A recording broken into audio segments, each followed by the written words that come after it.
Banjir ini menarik ya kalau kita bicara seperti apa pengaruh eskalasi di Timur Tengah terhadap perubahan harga komoditas. Ini memang sudah berjalan cukup lama dan ini cukup volatil mempengaruhi komoditas. Tapi kali ini apakah dampaknya akan signifikan terhadap harga komoditas?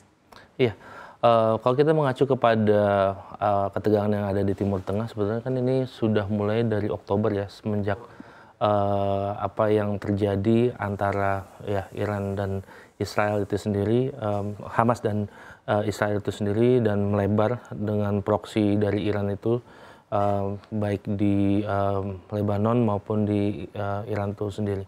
Jadi kalau dari Oktober, another event itu April saat Israel itu melakukan penyerangan kepada high value targetnya Iran yang sedang ada di Damaskus, sampai dengan sekarang. Mungkin kalau kita lihat sampai sekarang sih masih ada chance untuk adanya ketegangan ini terus berlangsung.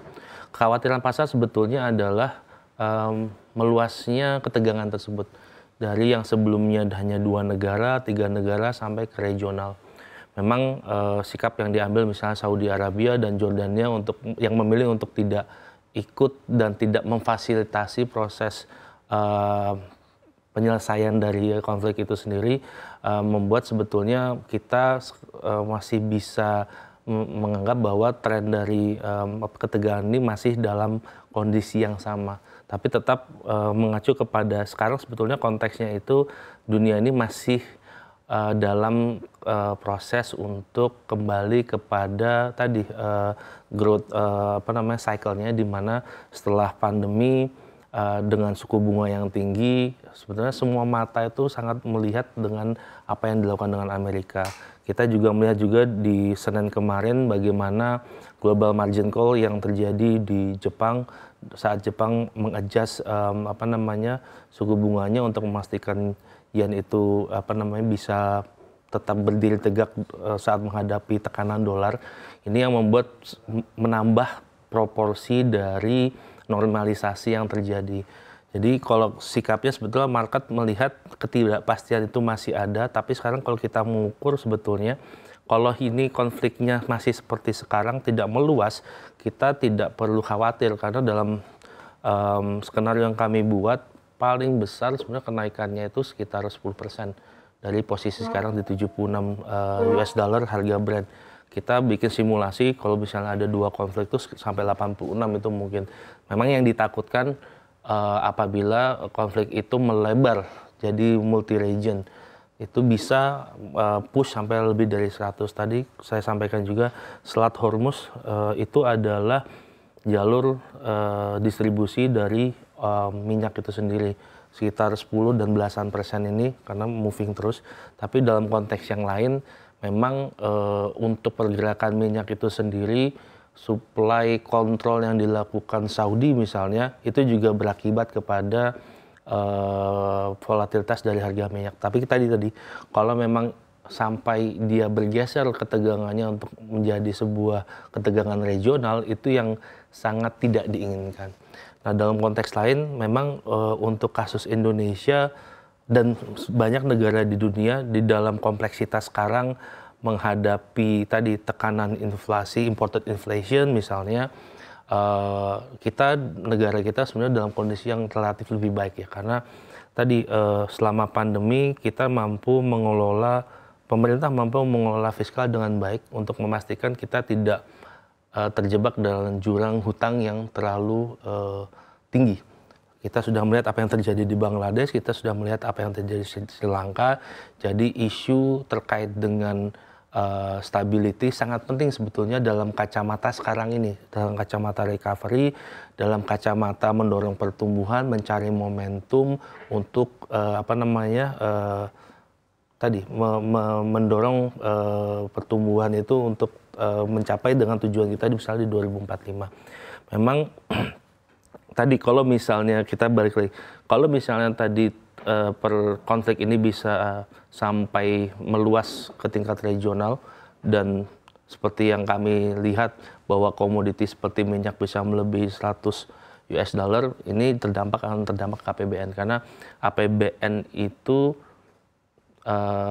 minyak itu kan salah satu ya komoditas yang harganya dikontrol oleh negara.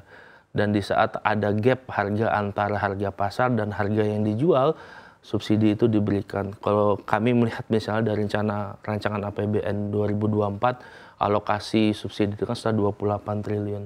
Kalau dia naik sampai 100 US dollar, itu akan ada kebutuhan tambahan subsidi sampai sekitar 8 sampai 9 triliun. Sekitar 33% cushion yang diperlukan. Tetapi dalam konteks yang lain, melihat tadi adjustment yang saya sedikit men-sense bahwa akan ada pola-pola adjustment yang dilakukan pemerintah dalam administer price, terutama yang subsidies ini, untuk memberikan ruang kalau misalnya di satu sisi tekanan ini akan terjadi. Jadi kalau untuk konteks Indonesia kita tidak perlu khawatir, tapi dalam konteks yang lebih luas terkait dengan bagaimana sekarang financial sector, kita Senin kemarin fix US naik 20%, dalam satu hari goyang sekali perekonomian. That shows how fragile sentiment can actually hurt the economy. Makanya kita perlu cooling down, kita membedakan mana yang sentimen, mana yang fundamental. Secara garis besar, semua pasar menanti apa yang terjadi di September dan ekspektasi penurunan suku bunga September. Tapi memang sekarang pertanyaannya seberapa agresif. Fed ini memang sedikit mendapatkan tekanan politik karena tadi apabila kenaikannya terlalu agresif, itu mungkin tidak favorable untuk presiden berikutnya. Karena semakin agresif penurunan dari Fed rate, flow uang kembali ke negara berkembang ataupun keluar dari US akan semakin deras.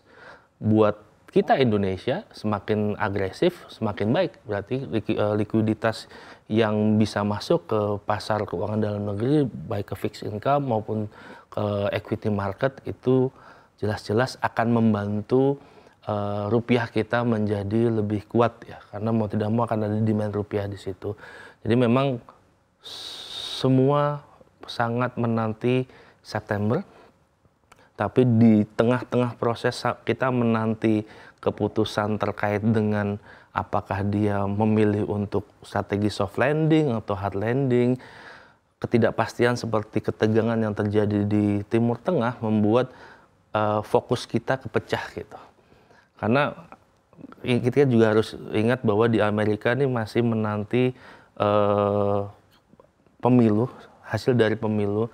Dengan kecondongan sekarang misalnya Trump memiliki chance yang lebih besar, walaupun Kamala itu udah mulai kelihatan catching up, tapi dengan adanya positioning tersebut, ada beberapa expected policy dari US yang mungkin akan berdampak kepada Indonesia. Itu juga harus kita lihat bagaimana nanti trade policy-nya ke China, dan bagaimana misalnya dari trade policy-nya ke China akan hurting some of the industry, termasuk ekspor kita misalnya ke Cina itu sendiri.